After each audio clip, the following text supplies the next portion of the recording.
कहने को तो स्वतंत्र भारत की स्वतंत्र नारी, आज की नारी सब पे भारी। नवरात्रा की बहुत बहुत शुभकामनाएं आप सभी को। आप सबका एक बार फिर से स्वागत है यूट्यूब चैनल पर। मैं सिर्फ आज एक इतनी सी बात लेके आई हूँ कि एक लड़की को पैदा होने के साथ में संस्कार दिए जाते हैं कि बेटा तुझे शादी करके अगले घर जाना है, पढ़ाई कर जाना है, तुझे ऐसे रहना है, तुझे ऐसे रहना चाहिए, तुझे ये नहीं पहनना चाहिए, तुझे ऐसे नहीं करना चाहिए, उस सबसे तमीज़ से बात करनी चाहिए, सबके साथ में प्यार व्यवहार से रहना चाहिए, तुझे समय से घर आना चाहिए, तुझे समय से बाहर जाना चाहिए, तुझे स्कूल से कॉलेज से एंड एक्सेट्रा तुझे उन लड़कों से बात नहीं करनी चाहिए, तुझे उन लड़कों के साथ में नहीं जाना चाहिए, तुझे घर पे नहीं बुलाना चाहिए।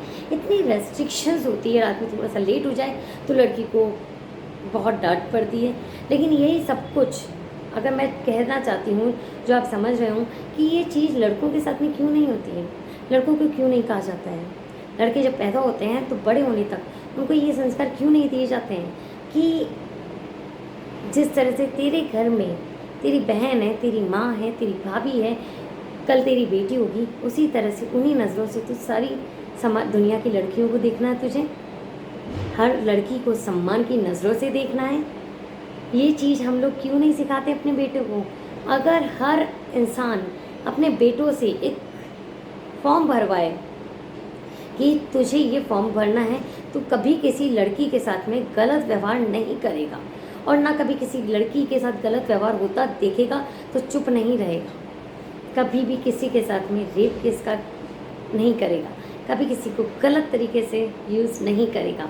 अगर हर इंसान अपनी बेटियों को, अपने बेटों को ये चीज़ कह दे और कह दे कि अगर तुमने ये गलत काम कर दिया तो कि तुम्हारा और हमारा रिश्ता ख़त्म, तो शायद मैं जहाँ तक जानती हूँ कि 80 से 90% केसेस तो ना, ये जो रेप केसेस होते हैं, ये जो आए दिन लड़कियों के साथ छेड़छाड़ के केसेस होते हैं, ये 90% तो ख़त्म हो जाने हैं अगर अपने बेटों से ये लिखवा लें और उनसे रिश्ता ख़त्म कर दें अगर गलत काम करता है, और ख़ुद घर वाले उसको इतना बुरा पनिशमेंट दें कि और लोगों को सीख मिले।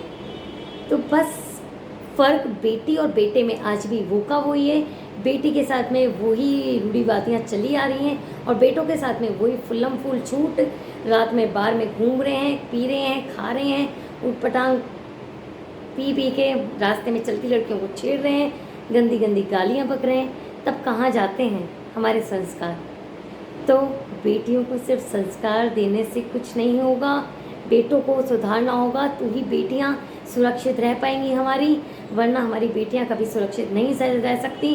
और जिस भारत देश में नारी का इतना सम्मान किया जाता है, जहाँ पे भगवान का नाम लेने के पहले उनकी वाइफ्स का नाम लिया जाता है, जैसे कि राधा कृष्ण, शिव पार्वती जी का कहा जाता है ना, हमेशा हर जगह माता का नाम पहले। तो जिस तरह से जिस देश में लक्ष्मी माता, सरस्वती माता, इनका निवास होता है, जहाँ पे भगवान तक को लक्ष्मी का रूप दिया गया है, मतलब पैसे तक को भी लक्ष्मी का रूप दिया गया है, जिसकी पूजा करते हैं। सरस्वती माता जो हमारे दिमाग में बैठती हैं, उनकी पूजा की जाती है।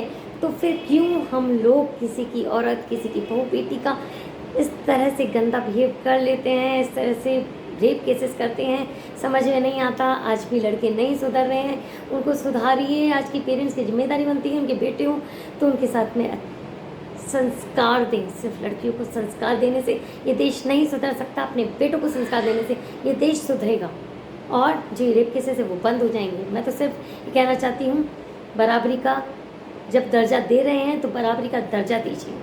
सिर्फ लड़की ही दोषी नहीं होती है, और हमेशा एलिगेशंस लड़कियों पे ही लगते हैं आज भी। तो प्लीज़ इस नवरात्रा में अपने बेटों को भी समझाएं। थैंक यू सो मच, आपने मुझे सुना। प्लीज़ प्लीज़ प्लीज़ मेरा चैनल सब्सक्राइब करना नहीं भूलें, एंड मेरे वीडियोस को लाइक करिए, कमेंट करिए, और कैसा लगता है आप लोग बताइए। और प्लीज़ इस नवरात्रा में इतनी सी बात मानिएगा, मानेंगे ना। Thank you so much, bye.